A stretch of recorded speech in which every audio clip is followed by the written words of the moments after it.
नमस्कार। आज हम एक्सप्लेन करेंगे हॉलीवुड की बेहतरीन मूवी इविल इंटेंट।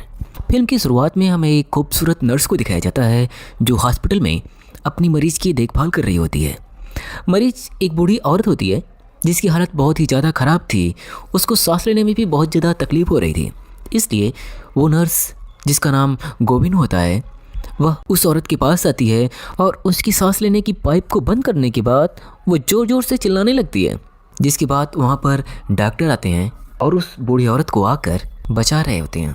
दूसरी तरफ गोविन को दिखाया जाता है जो दरवाजे के पास खड़ी होकर अब हंस रही होती है, जहाँ पर हमें पता चलता है कि गोविन एक साइको पागल नर्स है जिसे अपने मरीजों को दुख व तकलीफ में देखना बहुत अच्छा लगता है।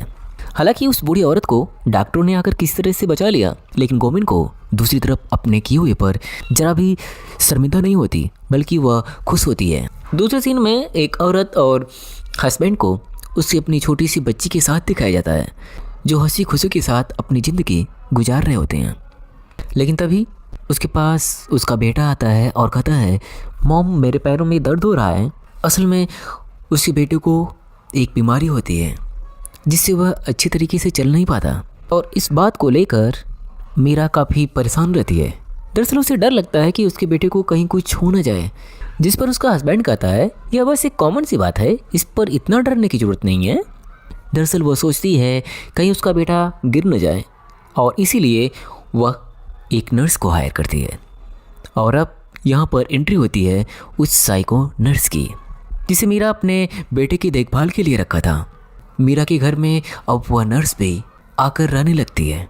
लेकिन तभी नाश्ते के समय जब उसका बेटा नाश्ता कर रहा होता है, तभी गोविन उसके पैर का एक नट थोड़ा सा ढीला कर देती है ताकि वह लंगड़ा कर चलते समय गिर जाए और जिससे उसे चोट लग जाए। और जैसा कि हमने कहानी के शुरू में भी देखा था, यह एक साइको नर्स है जिसे लोगों को तकलीफ में देखना काफ़ी पसंद है। सभी लोग खाना खाते हैं और खाना खाने के बाद उसका हस्बैंड अपनी ऑफिस जाता है। दरअसल काफ़ी दिनों तक साथ रहने के बाद अब गोविन दरअसल मीरा के हस्बैंड को पसंद करने लगी थी। और तभी मीरा के हस्बैंड के जाने के बाद उसकी दोस्त उसके घर आती है जो मीरा के साथ बैठकर बात कर रही थी। लेकिन तभी चुपके से गोविन उनकी सारी बातें सुन रही होती है, जिस पर उसकी दोस्त बताती है कि तुम्हें शायद गोविन से कुछ दूरी बनाकर रखनी चाहिए और गोविन की जगह किसी और नर्स को रखना चाहिए। जिस पर मीरा बोलती है तुम कुछ ज़्यादा ही सोच रही हो। उसी दौरान मीरा को अपने बेटे की आवाज़ आती है जो अपनी बैसाखियों की टूटने से नीचे गिर गया होता है। जैसा कि हमें पहले ही पता होता है कि गोविन उसकी पेंच को ढीला कर चुकी होती है, जिस कारण उसका बेटा सीढ़ियों से नीचे गिर जाता है। इस बात पर मीरा अपने नर्स गोविन को काफ़ी डांटती है। इस बात पर उसका बेटा बोलता है, नहीं मॉम, ऐसी कोई बात नहीं, गोविन की वजह से ऐसा नहीं हुआ, इसमें सारी मेरी ही गलती थी। पर मीरा डॉक्टर को तुरंत कॉल करती है और अपने बेटे के लिए एक नई बैसाखी मंगाती है। कहानी के अगले सीन में अब मीरा को एक ऐसी सोसाइटी को ज्वाइन करते हुए दिखाया जाता है जिसमें उसके बेटे के जैसे लोग रहते हैं और सभी उसके बेटे की जैसी ही सेम बीमारी से बीमार होते हैं। और वहाँ पर मीरा उन लोगों से मिलने के बाद रोने लगती है और कहती है, मुझे नहीं पता, मेरा बेटा आम बच्चों की तरह खेल नहीं पाता, मैं क्या करूँ इसके लिए। ये सुनने के बाद सभी लोग उसे दिलासा देते हैं और वहाँ से मीरा घर पे आती है और गोविन उसे चाय देती है और चाय पीते ही मीरा सो गई। और उसके कुछ देर बाद डॉक्टर घर आती है और जब मीरा सो रही होती है तभी उसके द्वारा ऑर्डर किया गया वह बैसाखी वह अपने साथ लेकर आती है। लेकिन उस डॉक्टर ने गोविन को देखते हुए बोला, जैसे मैंने आपको कहीं देखा है पर याद नहीं आ रहा है आपको मैंने कहाँ देखा है। जिस पर गोविन बोलती है, नहीं, मैंने आपको कभी नहीं देखा है और मुझे नहीं पता आपने मुझे कहाँ देखा होगा। इसके बाद डॉक्टर वहाँ से चली जाती है। लेकिन उसी शाम अब गोविन उस डॉक्टर के घर जाती है और कहती है, आपने सही कहा था, आप मुझे जानती हैं और मैं भी अक्सर आपको ही याद करती हूँ।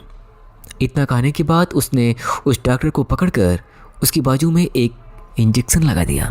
और अब हमें यहाँ पर पता चलता है कि कहानी की शुरुआत में गोविन ने जिस बूढ़ी औरत को मारने की कोशिश की थी उसकी जान इसी डॉक्टर ने बचाई थी।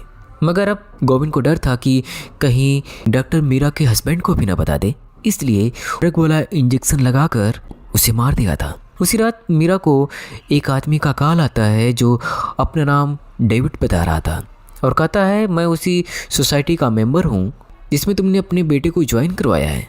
और साथ ही वह यह भी बताता है कि जो बीमारी तुम्हारे बेटे को है वह बीमारी मेरे भी बेटे को है। ये सुनकर मीरा थोड़ा उदास हो जाती है और उस आदमी की तस्वीर देखने को कहती है, मगर डेविड ने जो अपने प्रोफाइल पर लगाई थी वो थोड़ी ब्लर सी तस्वीर थी, इसे वह सही तरीके से देख नहीं पाती। और यहाँ पर डेविड बताता है कि उसकी वाइफ मर चुकी है, इसलिए वह अपने बेटे के लिए नर्स रखा है। और तभी हमें यहाँ पर पता चलता है कि वह डेविड नाम का आदमी कोई और नहीं था। दरअसल वह गोविंद थी जो कंप्यूटर की मदद से आवाज़ बदलकर मीरा से बात कर रही थी। और सुबह को मीरा के घर उसकी दोस्त आती है उससे मिलने को। और अब रात को गोविंद मीरा से डेविड बनकर फिर से बात करने लगती है और उससे उसके बेटे के बारे में पूछती है, जहाँ पर मीरा बताती है कि मेरा बेटा कुछ नॉर्मल है, मगर मुझे उस दिन बिल्कुल अच्छा नहीं लगा जिस दिन वो गिर गया था। इतनी बात करने के बाद गोविंद जल्दी से मीरा के पास जाती है ताकि उसे कोई पकड़ न सके, और इस खेल में वह कामयाब भी हो जाती है। और जाते हुए वह मीरा के हस्बैंड से कहती है कि मैंने सुना है मीरा किसी आदमी से बात कर रही थी। दरअसल वह चाहती है कि वह उसका हस्बैंड मीरा के ऊपर शक करे और मीरा को छोड़ दे, मगर यहाँ पर उसका गेम उल्टा हो जाता है। मीरा का हस्बैंड अपनी बीबी के हक में बोलता है और कहता है दरअसल वह आजकल कुछ ज़्यादा काम कर रही है और इसी वजह से वह कुछ ज़्यादा ही परेशान रहती है। दरअसल गोविंद मीरा के हस्बैंड को किसी भी तरीके से बस पाना चाहती है। अगली सुबह हम देखते हैं गोविंद और मीरा का हस्बैंड किचन में होते हैं, और जब तक मीरा सोकर उठती है तब तक वह देखती है कि उसका सारा काम हो चुका है। दरअसल गोविंद ने उसके घर के सारे काम कर दिए होते हैं। और तभी मीरा को उसकी दोस्त का कॉल आता है जो मीरा से शुक्रिया बोलती है, यह कहकर कि तुमने मेरे बर्थडे को याद रखा। लेकिन ये सुनते ही मीरा थोड़ा कंफ्यूज हो जाती है और हैरान भी, क्योंकि उसने उसे बर्थडे तो विश ही नहीं किया था। और तभी गोविंद उसके पास आती है और बताती है कि तुम उसे अपनी दोस्त के बर्थडे को भूल गई थी, तो मैंने उसके घर फूल भिजवा दिए थे। ये सुनने के बाद मीरा कुछ बोलती नहीं, लेकिन तभी वह चलते हुए आज सुबह से कुछ थका थका महसूस कर रही थी और वह चलते चलते बेहोश होकर गिर जाती है।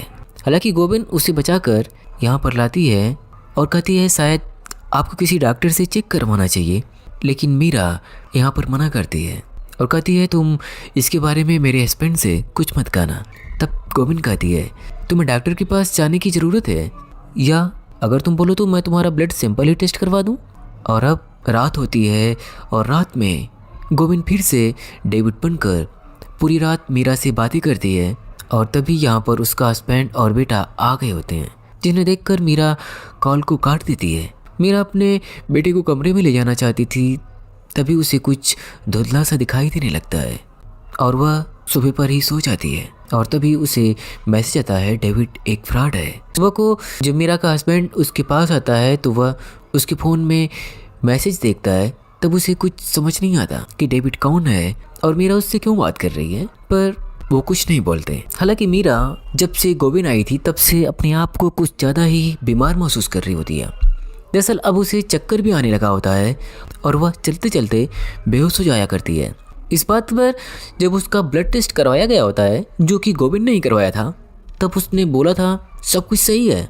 यह सब कुछ सुनने के बाद मीरा की फ्रेंड बोलती है तुम किसी ऐसे डॉक्टर को दिखाओ जिसमें गोविंद का कोई हाथ ना हो। दरअसल मुझे इसके ऊपर भरोसा नहीं है, तुम खुद जाकर अपने डॉक्टर से मिलो और उसे अपना चेकअप करवाओ। और यह बात करते समय ही तभी उसे एक मेल आता है और उसमें लिखा होता है तुम्हारे बेटे को जान को खतरा है। यह मेल पढ़ने के बाद ही मीरा तुरंत भागते हुए वहाँ से घर आती है और बहुत ही ज़्यादा परेशान हो गई होती है। इस बारे में उसने गोविंद को भी बता दिया था और कहती है कि वह उस आदमी से मिलने शाम को कैफे में जाने वाली है। और यह सभी बात मीरा का हस्बैंड भी सुन लेता है और यह सुनने के बाद शायद मीरा के हस्बैंड को भी लगता है कि गोविंद की बात यही सच है, उसकी बीवी शायद सच में उसे धोखा दे रही है। अगली सुबह मीरा उस आदमी से मिलने कैफे में जाती है जो असल में डेविड था, जो बताता है कि मेरा नाम डेविड है और मेरी कभी भी तुमसे बात नहीं हुई, जो यह भी कहता है कि मेरी बीवी को ब्लड कैंसर हुआ था और इसी वजह से उसकी मौत हो गई। तभी मीरा को पता चलता है कि यह तस्वीर उसी आदमी की है जो अब तक मीरा से डेविड बनकर बातें कर रहा था, लेकिन अभी भी मीरा को गोविंद पर कोई शक नहीं हुआ था। तभी बाहर हम उसके हस्बैंड को देखते हैं जो मीरा का पीछा करते हुए यहाँ तक आया हुआ था। वो अपनी बीवी को डेविड से गले मिलते हुए देखता है, जिससे उसे यकीन हो जाता है कि मीरा सच में उसे धोखा दे रही है। उधर दूसरी तरफ मीरा के घर में उसकी दोस्त आती है जो उसे उसका बैग देने आती है। तभी मीरा की दोस्त गोविंद से कहती है, मैं जानती हूँ कि तुम मीरा के हस्बैंड को पसंद करती हो, लेकिन अगर तुमने उसे जरा भी नुकसान पहुँचाने की कोशिश की तो मैं तुम्हें कभी नहीं छोड़ूंगी। और यह बोलकर जैसे ही मीरा की फ्रेंड वहाँ से जाने लगती है, तभी गोविंद पीछे से पड़े हुए फूलदान से उसके ऊपर हमला कर देती है, जिससे वह बेहोश हो जाती है और उसे गाड़ी में बैठाकर एक सुनसान जगह पर ले जाती है और उसे मारने के लिए एक ट्रक का इंजेक्शन भी दे देती है। उसे वहीं पर छोड़कर वो घर आ जाती है और तब वह मीरा को देखती है। यहाँ पर मीरा किचन में सब्जियां काट रही होती है और तभी उसके पास से पड़ा हुआ एक चाकू चुरा लेती है, जिस पर मीरा के उंगलियों के निशान होते हैं। उसे लेकर वह डेविड के घर में चली जाती है और यहाँ पर हमें पता चलता है कि गोविंद असल में डेविड की बीबी की पहले नर्स रहती है और उसी ने आदमी बनकर उससे बातें करके डॉक्टर की ट्रीटमेंट को रोकने की बात कही होती है। और यहाँ पर गोविंद उसे चाकू से डेविड को मार देती है और उसके पास मीरा के खून को भी गिरा दिया था, जो उसने उसकी ब्लड टेस्ट के लिए दिया था, जिससे लगे कि डेविड का खून मीरा ने किया है। उस रात मीरा का हस्बैंड नशे की हालत में घर आता है, जो कि अपनी बीवी की वजह से बहुत ही ज़्यादा परेशान हो गया होता है। गोविंद उसकी यह हालत देखकर उसके करीब आने की कोशिश करती है, मगर मीरा का हस्बैंड अभी भी अपनी बीवी के बारे में सोचता है। और सुबह मीरा जब नींद से उठती है तो वह मैसेज देखती है जो डेविड का था। इसमें लिखा था कि मैं अपने लिटिल बेबी की वजह से सो नहीं सका। तभी मीरा की नज़र उस बॉटल पर पड़ती है जो उसके हाथ में थी, जिस पर लिखा हुआ था लिटिल बे, जो गोविंद ने लिखा था। उसे याद आता है कि डेविड और गोविंद हमेशा लिटिल बे इस्तेमाल करते हैं, जो उसे गोविंद ने दिया था। मीरा को उस पानी में जैसा कुछ मिला हुआ पाउडर सा फील हुआ। दरअसल वह समझ जाती है कि शायद गोविंद पानी में कुछ मिलाकर पिला रही है, जिससे वह हमेशा नींद में रहती है और अब वह यह पानी नहीं पीती और इसी वजह से वह अब तक आज जाग रही होती है। और अब गोविंद उसे दोबारा पानी में दवा मिलाकर वह पानी देती है और कहती है इसे पी लो और आराम करो। दरअसल वह मीरा के बेटे को हॉस्पिटल लेकर चली गई थी, जहाँ पर वह उसकी थेरेपी करवाया करती थी। मीरा अपने बेटे को रोकना चाहती थी, मगर वह नहीं रुकता और गोविंद के साथ चला गया था। गोविंद और उसके बेटे के जाने के बाद फिर से गोविंद कमरे में जाती है और वीडियो बनाने लगती है। इसमें वो गोविंद के सारे कारनामों को बताती है और गोविंद की रिपोर्ट करने पुलिस स्टेशन जाने लगती है। लेकिन तभी गोविंद घर पर आ गई थी। उसे पता चल गया था कि अब मीरा को उसके बारे में सब कुछ पता चल गया है। वह जब घर आती है तब मीरा का बेटा उसके साथ नहीं था।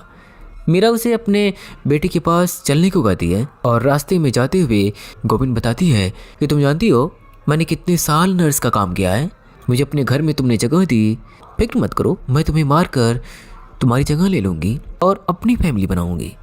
दरअसल गोविंद ऐसा इसलिए कर रही थी कि वह मीरा के हस्बैंड को पसंद करने लगी थी।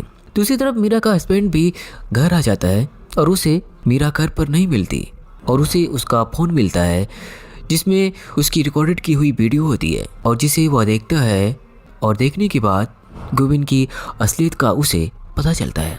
दूसरी साइड मीरा को लेकर अपने घर आ गई होती है, जहाँ पर वह मीरा से बताती है कि मैंने ही डॉक्टर तुम्हारे दोस्त और डेविड को मारा है और अब तुम्हारी बारी है। ये सुनकर मीरा अपने बेटे की फिक्र करने लगती है और वह अपने बेटी को गोविंद के घर में ढूंढने लगती है और फिर वह कहती है तुम्हारा बेटा क्लिनिक में है, मैं तो तुम्हें मारने के लिए यहाँ आई हूँ और मैंने तुम्हारे उस चाकू से डेविड को मारा है जिस पर तुम्हारे उंगलियों के निशान हैं और पुलिस तुम्हें कातिल ही समझेगी, जिससे तुम्हारा बेटा और हस्बैंड दोनों नफरत करने लगेंगे। तभी मीरा जब यहाँ से भागने लगती है तब गोविंद उसे पकड़कर उसका गला दबाने लगती है और उसे मारने की कोशिश करने लगती है। हालांकि मीरा किसी तरह से यहाँ से भागने की कोशिश करती है और गोविंद के सर पर एक बर्तन से जोरदार प्रहार करती है, जिससे गोविंद जख्मी हो जाती है और वहीं पर बेहोश होकर गिर जाती है।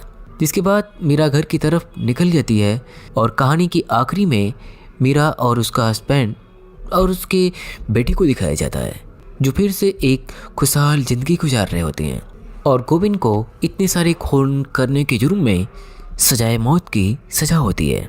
और यहीं पर यह कहानी खत्म होती है।